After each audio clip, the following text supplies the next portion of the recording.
Morning, gang. Happy Friday. So we can start the day off by saying, and it's a wrap. Yep, the Democrat convention is over, highlighted by the wonderful speech Kamala Harris gave last night. Well, we can't say that. The completely uninspiring, lie-filled speech last night was hilarious. Even the crowd sounded bored with it as she was going through the lie after the lie. I'm going to be a president for all the people. And then she spends 15 minutes bashing Trump, talking about the tariffs that Donald Trump wants is going to be a middle-class tax hike. You know, it's going to cost the American public $4,000 a year if Trump puts these tariffs on foreign companies. Okay, let me see if I got this right. 60% of Democrats want the Trump tariffs to either be continued or increased. Okay, so yeah, you kind of didn't listen to the crowd there. $4,000 increase, which isn't true, of course, but even if it was, would be a hell of a lot less than the $14,000 a year increase that Americans are currently spending based on the policies of your administration. Okay. And yeah, it's funny how tariffs would be, in her eyes, a middle-class tax increase, but an actual tax increase is a good thing because, again, they came out yesterday talking about how they support raising the corporate income tax, raising the capital gains tax, and putting the unrealized capital gains tax into place. But no, those are okay. But having foreign companies pay tariffs to bring their goods to the United States, that's a bad thing. So this is the bass-backward stuff, guys. It's okay for Americans to pay more taxes into the U.S. government's kitty, but it's not okay for foreign entities to pay taxes going into the government's kitty. So it's okay to rob from us, just don't steal money from, taxes, stealing money. Don't steal money from foreign companies. Oh yeah, that would tie right into your idea of let's give foreign countries all sorts of money and not do anything for the American people. Let's pay billions upon billions of dollars to protect the Ukrainian border, but not pay squat to protect our own. Okay, got it. So she spent the night basically talking about her America Last policies. The biggest laugh of the night was when she was talking about the strongest border control package ever was put into place by Kamala Harris and Joe Biden. And as I heard this, I'm going, how in the world can you say that with a straight face and expect anybody, even the most hardcore liberal, to believe that your border policy was the strongest ever? Somehow trying to say that it was successful? We have more illegals running around this country right now than we have ever had, and you're saying successful. That was good. But the absolute classic happened, and if anything, it demonstrated exactly what her presidency would be by the long shot chance that she ever got honestly elected. Now we know all the stories about bringing up Megan Thee Stallion or whatever, and we remember that video from a week or so ago where people came, watched all the twerking go on stage, and then as Kamala Harris came to speak for, I think it was 13 minutes, the crowd was leaving. Nobody cared about her. So last night, early on, The rumor got started somewhere, and TMZ picked it up that Beyonce was going to perform on the final night of the convention. It got to the point where they were pushing this rumor so bad that even MSNBC came out and said, "Oh my God, Beyonce has just entered the building." Okay. The balloons dropped. No Beyonce. And people screamed bloody murder, going, "What? Wait a minute. I sat around watching this for 4 hours waiting for it. Where is she?" Okay. Well, of course, it was all a rumor, started inevitably by her campaign to get people to watch the convention because nobody was watching it.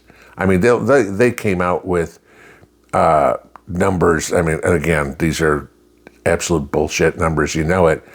12 million people watched the Republican National Convention, but 14 million have been watching the Democrat Convention, which nobody believes, okay, that there were more, but nobody really cares because a lot of people that were watching the convention were political junkies.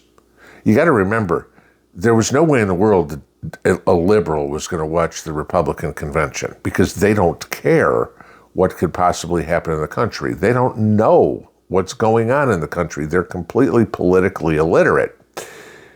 But you have a lot of conservatives who will watch the enemy's convention because we want to see what you have planned to destroy us.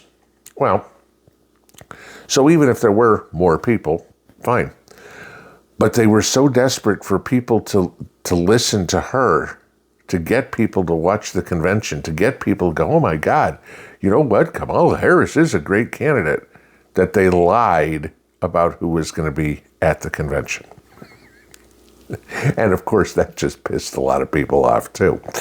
So, the convention of lies is over. I mean, if you watch any of it, even saw clips of it over and over and over again, it was all the very fine people, the inject yourself with bleach, spread all the lies they could. And they just culminated with the classic, let's talk about some superstar being here to perform. That was never going to happen because even Beyonce's team came out and said we were never even scheduled to be there. Because the other rumor that never took ground was that Taylor Swift was going to be there too. That one might have been a little harder to pull off because I think she's in the middle of a European tour. And unless you're Jill Biden, you don't make a quick trip from Europe to the United States and back real fast. Taylor Swift, believe it or not, as billionaire as she is, she still has to pay for her own plane and her own jet fuel. The American public doesn't pick up the tab for that one. Right, Jill? So that was that. So today's the first day of the campaign. This is when it now will start getting serious. This is now when Kamala Harris and Tim Walz are actually going to have to answer questions, maybe do some interviews or some press conferences, because there is no more big party to go talk to. She'll do rallies so she can read off a teleprompter. I mean, even last night off a teleprompter, she was about as inspiring as, Jell-O. But, okay. So today's the big day. Today is, we'll find out what's going on with RFK. And all the rumors are that he's going to drop out of the race, that he's going to endorse Trump. I'd say those rumors are very, very well-founded. The endorsing Trump, we'll see. Okay, dropping out of the race, I think that's inevitable, considering he filed paperwork yesterday to be taken off the Arizona ballot. So all the fighting that they had to get on ballots, now they're trying to get off them. That tells me they're going to shut down the campaign. Now, unless you are going to endorse somebody else, getting off the ballot doesn't make any sense. Kennedy's not going to come off and say, you know what, we tried it, we're getting off the ballot, and that's that.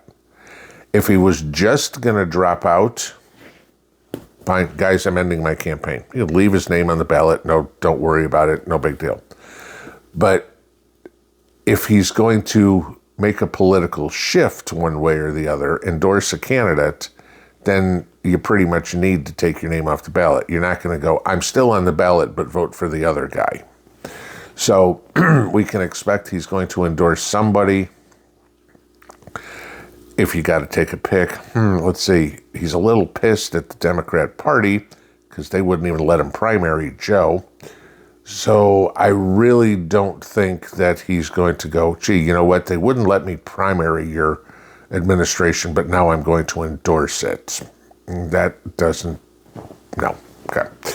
So there's a good chance that he will drop off the ballot and endorse Trump today. Of course, then you get the rumor mill spreading around. Trump's got a rally in Arizona today. RFK is in Arizona, like I said, trying to get off the ballot. So you get the rumors of whether or not he shows up at the rally tonight. We'll see. I mean, it would be very powerful if he endorsed Trump. I agree there. I don't know how much of a difference it really makes, okay? At this point, I think pretty much the majority of the country, like 99% of us, have pretty much made up our mind who we're voting for. Now, if your candidate's suddenly off the ballot, you think, okay, I'm not going to vote for him either. Well, okay, but I can use Nikki Haley as an example. After she dropped out, I mean, even the Tennessee primaries, which were the 1st of August, okay, Nikki Haley still got a boatload of votes. She's long since been off the ballot, but people still voted for her. People may decide not to vote at all. People may go for Trump. They may go for Kamala Harris. And I've seen reports on all of it that he's been taking votes away from her. He's been taking votes away from him. So, they're going to lean this way, they're going to lean that way. So, anybody who's saying, oh my God, this is the greatest difference maker in the world, I don't think so. It all comes down to, and some of you guys, and it's really fun, I got an email from one of y'all that somebody had finally convinced their sister who had never got on board to get on board and go register and go vote. That's what it's going to take. It's going to take all of us, not just the people on this channel, I'm talking about any Trump supporter, to talk the talk, to convince these people who believe, oh, gee, it's the uniparty, which Congress, I will agree, a lot of it is, okay? But you cannot tell me, nobody in their right mind can tell me that Donald Trump and Kamala Harris are on the same side. Okay, if there's a uniparty, Trump ain't in it. And if you want to get rid of the uniparty, you need to get rid of Kamala Harris. Okay, we need to work on Congress. We need more people like Anna Paulina Luna or Lauren Boebert or Marjorie Taylor Greene or Matt Gaetz or Jim Jordan or Ted Cruz or these people that have true conservative values in Congress, and get rid of the rhinos.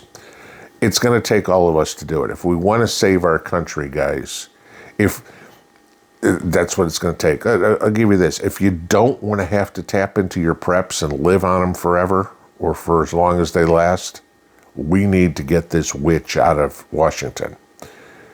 You can look at it as simply put as this. If Trump wins, the grocery store still exists.